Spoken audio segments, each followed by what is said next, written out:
के जीवन की एक घटना है, एक कहानी है।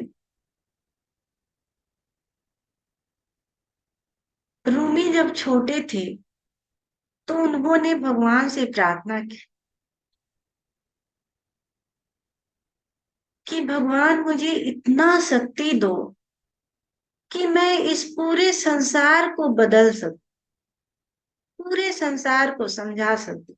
मुझे इतना शक्ति दो। और कहते हैं कि भगवान ने उनकी नहीं सुनी। फिर धीरे धीरे रूमी बड़े होते गए और फिर उनके मन में प्रार्थना जगी। और फिर एक दिन वो ईश्वर से प्रार्थना करते हैं कि ईश्वर मुझे इतना शक्ति दो कि कम से कम मैं हमारा ये जो गांव है, पूरे गांव वाले को मैं समझा सकूं, पूरे गांव के लोगों को बदल सकूं,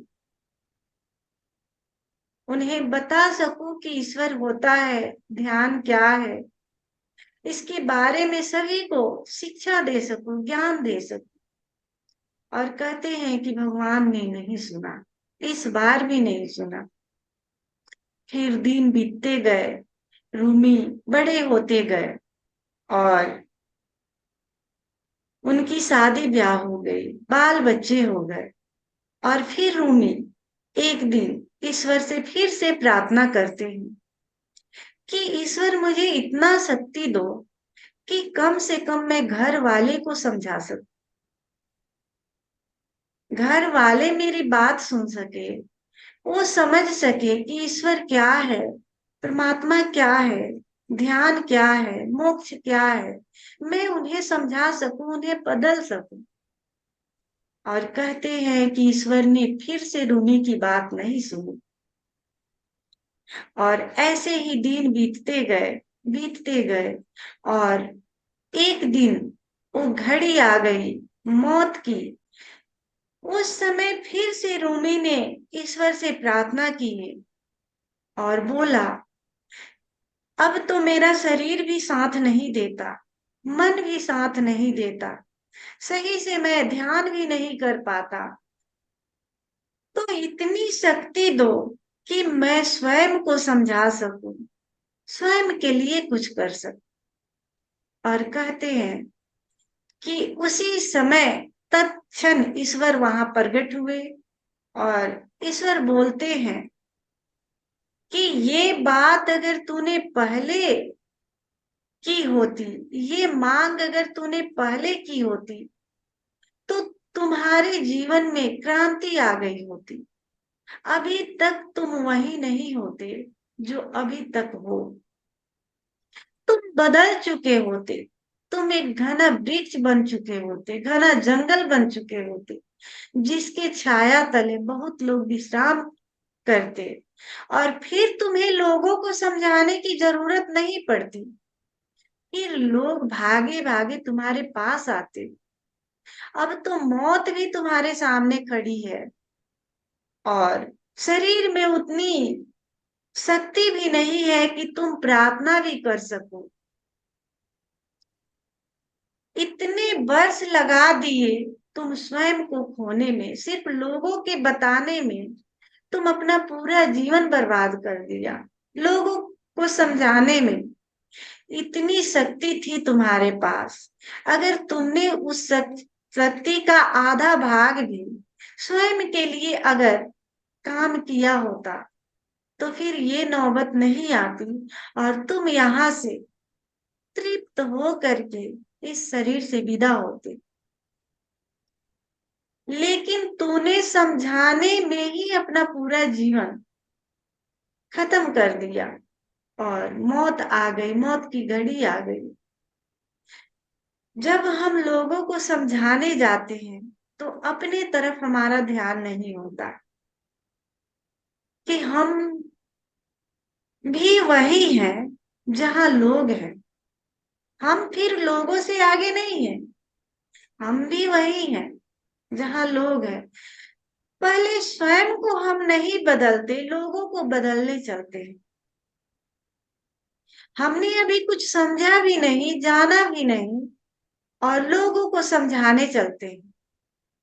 मेरे पास बहुत सारे कॉल्स आते हैं, और अभी अभी नए लोग होते हैं जो जिनको जिनका अभी शादी ब्याह नहीं हुआ हुआ रहता है। उनमें बहुत एनर्जी होती है, जोश खरोश होता है कुछ कर दिखाने की, कुछ पाने की। वैसे लोग हमसे बोलते हैं कि आप तो कभी लोगों को समझाती नहीं, कम से कम आपको लोगों को बताना चाहिए, जबरदस्ती करना चाहिए, बांटना चाहिए। मैं बोलती हूँ कि आप ही बांट दो, आप ही समझा दो, जबरदस्ती कर लो। अगर वो समझने वाले होंगे, समझ जाएंगे आपके बातों से। बोलते हैं मैं तो लगा हुआ हूं, मैं तो जबरदस्ती करता हूँ, मैं समझा के रहूंगा, लोगों को बदल के रहूंगा। और फिर कॉल करते हैं और निराशा हाथ लगती है, मुझे हंसी भी आती है, और बोलते हैं कि लोग तो समझ ही नहीं रहे हैं। मैं बोली प्रयास कीजिए, और प्रयास करते रहिए, वो समझ जाएंगे। फिर समझाते हैं, फिर बताते हैं, जाते हैं ध्यान कराते हैं, फिर निराशा हाथ लगती है, और फिर बोलते हैं कि नहीं, इन लोगों पर और ज्यादा मेहनत करनी पड़ेगी। तो वही हाल है भूमि जैसा, कि हम समझाते समझाते समझाते समझाते, मेहनत करते करते करते करते हम स्वयं को भूल जाते हैं, स्वयं पर काम करना है हमें, ये भी भूल जाते हैं। और लोग तो समझेंगे नहीं, किसको ध्यान की प्यास है, किसको परमात्मा की प्यास है, किसी को नहीं है। अगर कोई अध्यात्म में जुड़ता भी है तो इसलिए जुड़ता है, जहां तक मैंने पाया है, बस एक एंटरटेन करने के लिए, मनोरंजन करने के लिए, उस व्यू से जुड़ता है कि मैं गया, थोड़ा सा इधर उधर किया, और मेरा मनोरंजन हो गया, मैं चला आया। ध्यान की किसी को प्यास नहीं है, सत्य की किसी के भीतर प्यास नहीं है। अगर प्यास होती तो पहला प्रधानता होता ध्यान, ईश्वर। लेकिन सबके जीवन में पहला प्रधानता क्या है? वो है पैसा, घर, हम कैसे ऐशो आराम से रहे, ये है सबसे पहला प्रधानता, हम इसे देते हैं। ठीक है, ये जरूरी है, लेकिन स्वयं के लिए थोड़ा टाइम देना भी जरूरी है। तो ध्यान को यहाँ किसी के भीतर प्यास नहीं है। हमारे इस ग्रुप में 300 से ऊपर लोग हैं, लेकिन कितने लोग आते हैं? महज 10 से 12, 12 से कभी 15 हो जाते हैं, इससे ज्यादा तो लोग आते नहीं। तो 300, 350 लोगों में 10-12 की संख्या, अब देखिए कितनी प्यास है लोगों में ध्यान की। किसी के भीतर प्यास नहीं है, बस कभी दुखी होते हैं तो ज्वाइन कर लेते हैं। और दुखी मन, ओशो कहते हैं कि दुखी मन कभी भी ध्यान को उपलब्ध नहीं होता। हम दुख से भी यहाँ आएंगे तो क्या लेकर के जाएंगे? हमारे भीतर कोई चेंजिंग नहीं हो सकता। हमारे भीतर अगर आनंद हो, उस घड़ी को ध्यान के लिए यूज करना चाहिए, उसी समय परमात्मा का वास होता है हमारे। लेकिन खुशियों के क्षण में हम क्या करते हैं? जब हमारे भीतर अगर आनंद का क्षण होता है, खुशी का क्षण होता है, उस चीज को हम गंवा देते हैं और कहीं और चले जाते हैं, किसी से बात कर लेते हैं, हंस हंस के कॉल कर लेते हैं किसी के पास, और अपना खुशी सुनाने लगते हैं। जो भी एनर्जी हमारे भीतर बचा होता है उसको भी हम खो देते हैं। बल्कि उस एनर्जी को हमें ध्यान के लिए इस्तेमाल करना चाहिए, तो हम ऐसे ही उस एनर्जी को खो देते हैं। तो मैं यही देखती हूँ, ध्यान का किसी के भीतर ध्यान के लिए प्यास नहीं है, परमात्मा को पाने की प्यास नहीं है। अगर परमात्मा को पाने की प्यास होती, ध्यान को पाने की प्यास होती, तो सबसे पहला वो स्वयं पर ध्यान देता, स्वयं के लिए टाइम निकालता, ईश्वर के लिए टाइम निकालता। लेकिन सभी अपने काम के लिए टाइम निकालते हैं, ध्यान को भूल जाते हैं। और वही आएगा जब मौत करीब आ जाएगी, तब हम ईश्वर से प्रार्थना करेंगे कि हे ईश्वर, मुझे इतना शक्ति दो कि मैं स्वयं को समझा सकूं और ध्यान को उपलब्ध हो सकूं। लेकिन ईश्वर आएगा तो जरूर, ये बताने के लिए कि तूने अपना टाइम व्यर्थ में गंवा दिया, ये बताने के लिए कि अब तुम में एनर्जी भी नहीं है कि तुम बैठ सको। अब तो मौत तुम्हारे सामने खड़ी है, इस एनर्जी से कुछ होने वाला नहीं है। ध्यान के लिए भी हमारे भीतर ऊर्जा चाहिए।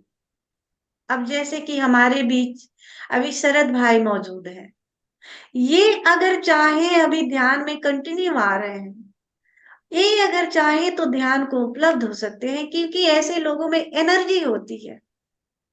जैसे जैसे जैसे जैसे हमारा दिन गुजरते जाता है और हम हमारा एज बढ़ते जाता है, तो वो एनर्जी भी खत्म हो जाती है कि हम ध्यान में भी बैठे।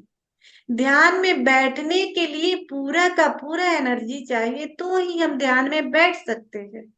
नहीं तो ऐसे ही हमारा जीवन भी व्यर्थ गुजर रहा है, बस गुजर रहा है।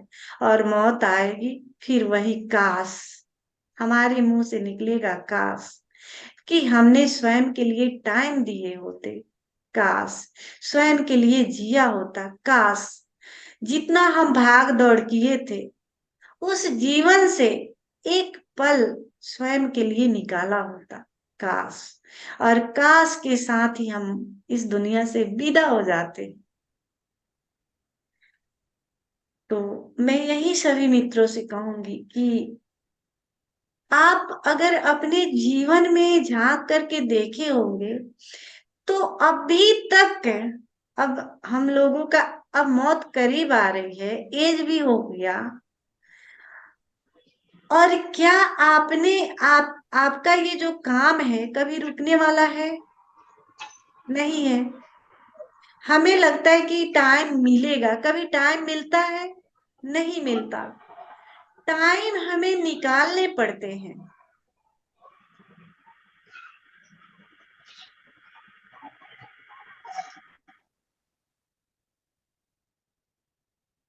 टाइम हमें निकालने पड़ते हैं। हर व्यक्ति यही कहता है कि हमारे पास टाइम नहीं है, और बुढ़ापा आ जाती है।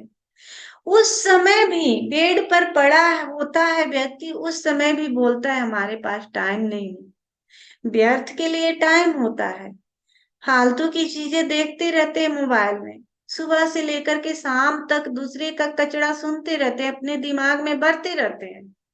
लेकिन ध्यान के लिए हम कहते हैं कि हमारे पास टाइम नहीं है, और मौत करीब आ जाती है। और जब लास्ट घड़ी आता है तो काश, काश ही निकलता है मुंह से कि हमने स्वयं के लिए टाइम दिए होते।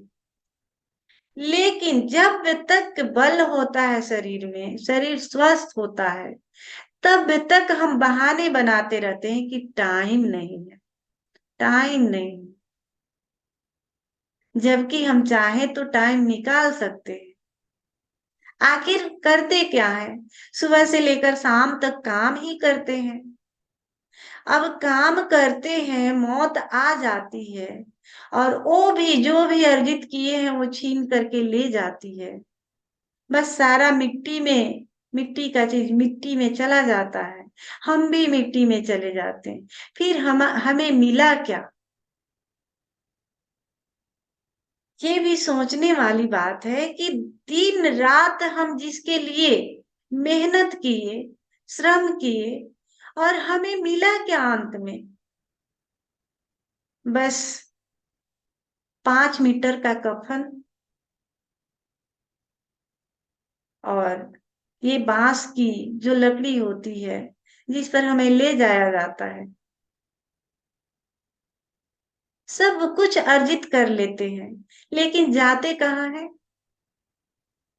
मिलता क्या है। और फिर भी बहाने होते हैं कि टाइम नहीं है। तो जो आपने अर्जित किए हैं वो साथ लेकर के जाना चाहिए। आखिर अर्जित क्यों किए हैं, साथ लेकर जाना चाहिए, लेकिन लेकर के कोई नहीं जाता।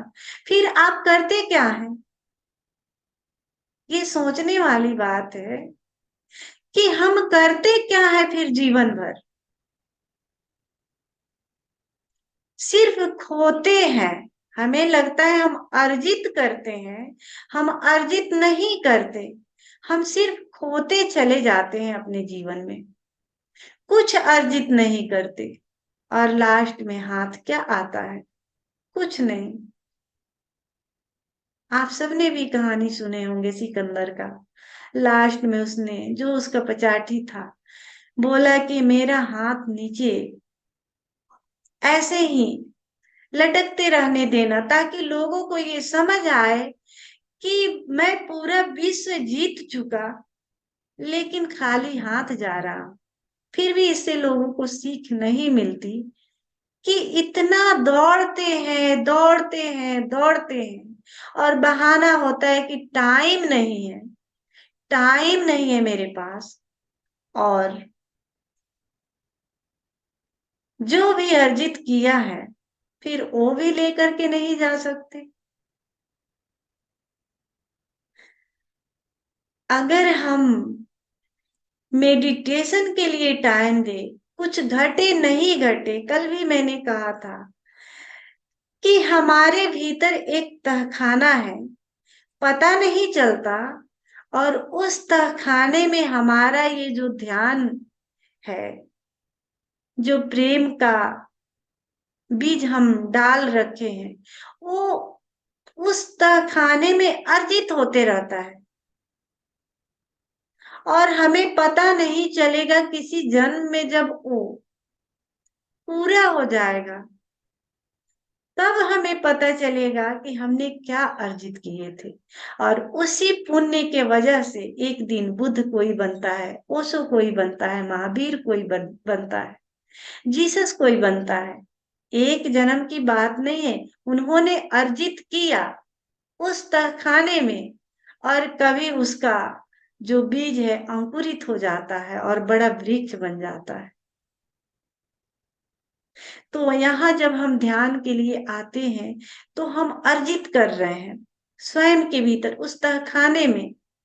और किसी जन्म में वो जब अंकुरित होगा और बड़ा वृक्ष बनेगा, तब हमें भी आश्चर्य होगा कि हमने तो कुछ किया ही नहीं, ये कैसे बड़ा वृक्ष बन गया।